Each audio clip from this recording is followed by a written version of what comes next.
dhawaan ayaa ahayd markii la xaqiijiyay dhimashada 32 qof oo Soomaaliya kuwaas oo lala beegsaday marfac doonta ay saarnaayeen xilli ay ku sugnaayeen xeebaha dalka Yemen. Dadkan ayaa badankoodu waxay ka soo jeedaan gobolada Sool iyo Buuhoodle iyadoona ay jiraan dad wali la baadi goobayo. Haddaba qaar ka mid ah waalidiinta iyagu ubadkooda ku waayay dhacdadaasi oo aanu ku booqanay guryahooda ayaa naga warbixiyay goortii ay ubadkoodu tahribeen iyo xidhiidhadii ay la sameeyeen ka hor intii aysan doonta raacin. Hooyo Sahra Cismaan Cashuur oo ah hooyada dhashay marxuumad Xafsa Cumar Yagoori iyo sidoo kale aabe Mahad Cawad Jaamac oo ah aabaha dhalay marxuum Deeq Mahad iyo sidoo kale Xaawo Diiriye Jaamac oo ay la joogtay marxuumad Faadmo Yuusuf Haybe oo dhamaantood ku geeriyooday dhacdadaasi murugada leh ayaa ka warramay xaaladda ay ku sugnaayeen ubadkoodu waana kuwan iyagoo ka hadlaya arrimahaasi. Bismillaahi Raxmaani Raxiim. Anigoo ah Sahra Cismaan Cashuur waxaan ahay Xafsa Cumar Yagoori hooyadeed baan ahay. Xafsa Cumar Yagoori halkan waxay iga tagtay subax Jimcaad bishii labaad 10keedii bay ku aadanayd markii aan ka war helay macnaa in badan baan ka war la'aa adigoo dhowr iyo 10 bari ayaan ka war la'aa markaa Yemen bay igala soo hadashay markaan dhowr iyo 10 bari ka war la'aa waxay ii sheegtay inay Yemen joogto ama waxayba ahayd bishii labaad aakhirkeedii bay ahayd markay Yemen gashay markaa iyada oo bishu 3 ayay waxay igu tiri waxaan u baxayaa Suudaan anigu waxaan aad ugu cabanahay oo aan dinacsanahay meesha la Liibiya uma socdo markaa waxaan ku harayaa meesha la Suudaan baan ku harayaa waxaad ii soo dirtaa bay igu tiri hooyo lacag aan siisto jaakad iyo bahashi oo $50 ah $30 ah $50 markaa u diray mar labaadkii waxay igu tiri hooyo waan baxaynaa waxaan rabaa inaan Suudaan ku haro qofka haraya lacagtiisa waa la reebaa ayaa la yiri $1,200 bay igu yiraahdeen nimankaas na siiya oo doonta ah $1,200 baan u diray duhur abay ii soo sheegtay qof nin oo aan u malaynay nimanka caruuraha tahriibiyay inuu yahay bay ii dhiibtay $1,200 soo dir bay igu yiri hadda lacagdi la gacanta kuma hayo meel walbana waa la xidho waan ka soo maahan lahaa waan soo diray baan ku yiri galabta $1,200 galabtii baan diray wuxuu igu yiri gabadhaadi caawa isla habeenkaas ay baxday labadii habeennimo ayay doontii goosatay igu yiri waxaan ogaaday gabadheedu inay bixin ay cidlo oo aan telefoon iskarsiin lahayn joogto aakhiruha waxay markay 7 cisho warkeeda aan la'aa oo ayada ku sugnayd ay lambar laga soo falaashay waan ku celiyay waxa weeye gabadheedii bay qabatay waxay igu tiri Xafsa hooyo halkaas aan joognaa meeshii maalintii la geeyay ee lagu yiri habeen walba leedin caawa leed ka qaaday baan ku suganahay marka aanu baxayna anaga kula soo socodsiinayna lambarkii uun baan ka falaashi jiray iga soo falaashtay macaan ka garaaci jiray oo la hadli jiray aakhiruha habeenkan hadda ay khamiistii bixeen laba habeen ka hor ayay message ii soo dirtay waxay igu tahooyay ii soo ducee waan baxaynaa ii soo ducee bay igu tiri marka telefoonkii baan ku celiyay waxay igu tiri oday Caraba iska leh telefoonkan aan ka soo wacay oo iska leh bahasha doonta iska leh marka hadii alla ka dhigo kaas uun ba hadii aanu baxno aad la soo xiriiraysan oo meesha ku haraya wixii af Carabi yaqaanaha la hadlaan oo xaaladda ka wareystan say tahay aniga markaas ay igu wardambeysay laba habeen oo ay meeshii dib ugu sii joogan aysan bixin inta telefoonka waan garaacay ligama qaban jirin aakhiruha gabadhii iyo dad waxaan leeyahay dad la socday dadka la socday ay boosasa ka raacday waxay igu sheegtay waxaan ka garanayaa 3 qof laba gabdhood Axmed Garaada iyo gabadh Jaansiyaad oo ina Xasan Faahiye la yiraahdo ayay ii sheegtay inay halkaas ka raaceen boosaaso markii dambana gabadhii halka markay tagtay waxay ku yiri dadka maxaad ka garanaysaa meesha ku aragtay waxay igu tiri dhalinyarada dhulbahanta aad bay meesha ugu badan marka insha Allah Raxmaan ilaahay jannada firdawsan u weydiinaya Xafsa Badawi ku halaagsamaysaa waan islahaa meelasha oo maaragta kale in dhimatana waan rajay waan kulli geeri iyo nolol baa u dhaxaysay laakiin ma aanan maqalin gantaal macna in dad ku dhacay hore uma maqlin aan dawladda Sacuudiga lagu eedeynayna dad islaaman anagu naqaanay oo maaragta maan ka filayn maaragtaas falkaas inay sameeyaan marka ilaahay caadilka iyo ciisa wajalaha cid kasta oo warkeedu gaaro hayga baryaan jannadii ilaahay geeyo ilaahay Xafsa waxaan ka baryayaa mujaahidiinta muslimiinta ku daro inuu ilaahay ku daro ayaan ilaahay ka baryayaa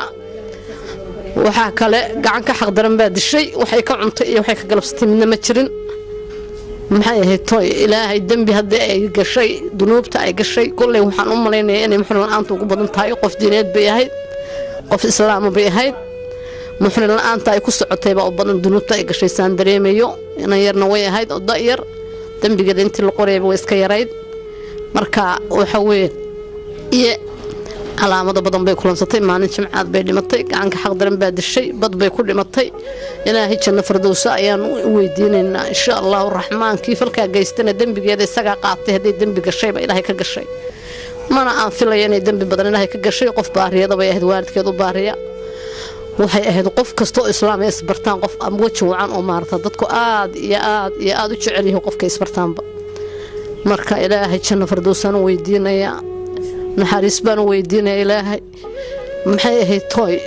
ilaahay waxaan ka baryaa inuu jannada nagu kulmiyo insha allah biidnillaah ilaahay baan ka baryayaa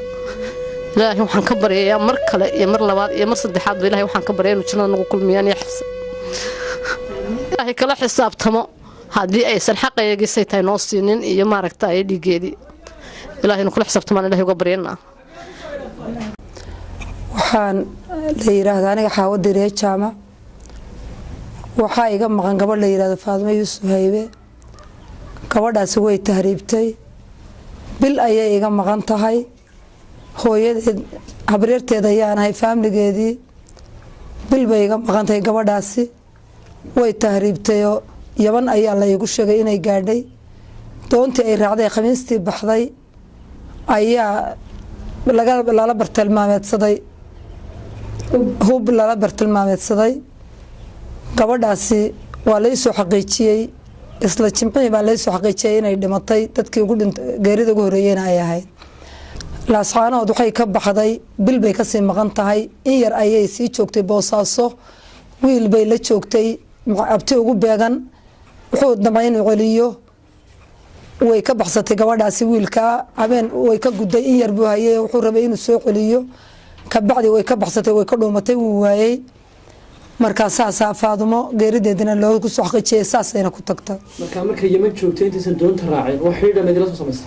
Faadimo wax xiriir ilama soo sameyn aniga markii laakiin warkeeda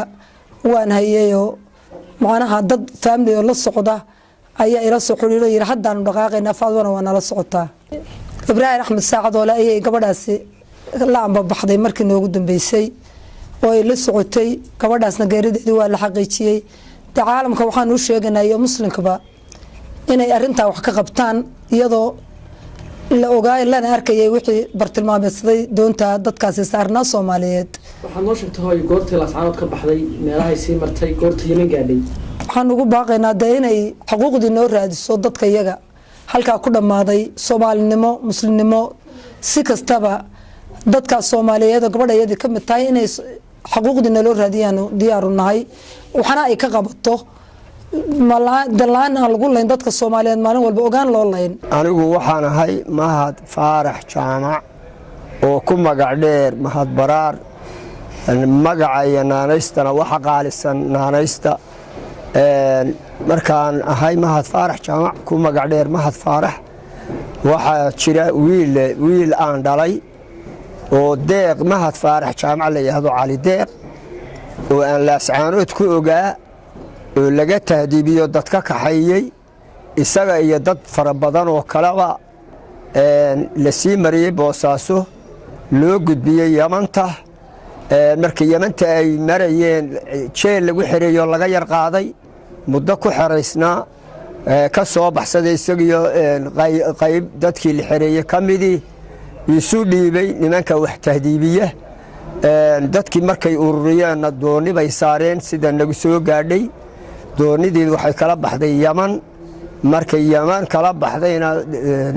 waxa helay wax Ilaahay u soo diray diyaarado gantaal baa lagu dhiftay baa la yiri isagii iyo dad badan oo kaleba waxna way dhinteen waxna way dhaawacmeen anigu waxaan dhalay ninka la yiraahdo Deeq Cali Deeq Mahad Faarax Jaamac ana dhalay ninkaasi wuxuu dambeeyay 7 nin 7 nin sabab bili aadnibay ku bixeen wuu u dambeeya sheerka ragiisi halkaas isku raacay kaasaana u dambeeya cabashada baaqa waxaan u dirayaa wixii islaama iyo hay'adaha caalamiga iyo hay'adaha xuquuqul islaamka iyo aan baaqa u dirayaa waxa igu soo haray maato kaliya anigoo 70 jir oo xanuunsanayo oo kii u dambeeyay ka yahay waxaan markaa baaqa u dirayaa dawladdu islaamka ilaahay oo dhan baan ula jeedaa wixii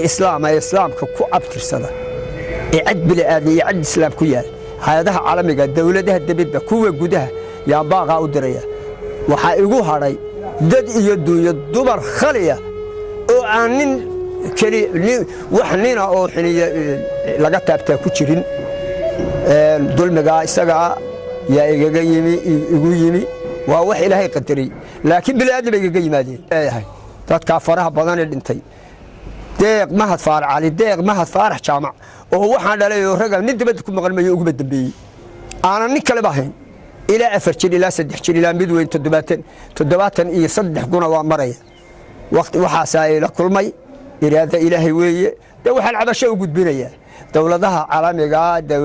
dawladaha iyo hay'adaha caalamiga iyo wixii islaama halkaas nabad iyo warsan mukhtaar cabdi jaamac warbaahinta SBC laascaanood